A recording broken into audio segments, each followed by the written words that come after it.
Hi friends, இன்றைக்கி பார்த்தீங்கன்னா இந்த கடப்பாசியை வச்சு ஒரு ஜெல்லி தான் இன்றைக்கி நம்ம செய்ய போகிறோம். அதுவும் கலர் கலராக செய்ய போகிறோம். வாங்க எப்படி சேர்ந்து பார்க்கலாம்.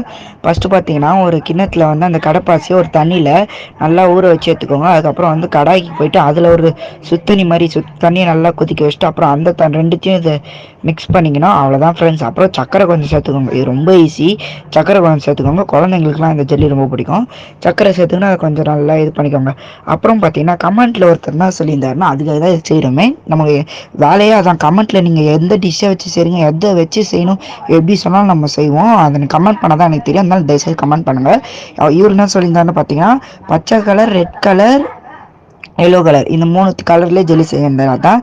அப்புறம் கேசரி பவுட்ரு 3த்துலேயும் கொஞ்சம் கொஞ்சம் போட்டு ஆர்டின் ஷேப் சூப்பராக இருக்கா, அதுலேயும் போட்டுக்கணும். அப்படியே அதில் அந்த தண்ணியை வந்து அதில் ஊற்றிட்டு கலர் ஆகிட்டு ஃப்ரிட்ஜில் வச்சுட்டு நம்ம ரொம்ப ரொம்ப நேரம் வச்சுட்டு வந்தாலும் ஐஸ் கட்டி ஆகிடுச்சு. நீங்கள் கம்மியாக வைங்க. சப்ஸ்கிரைப்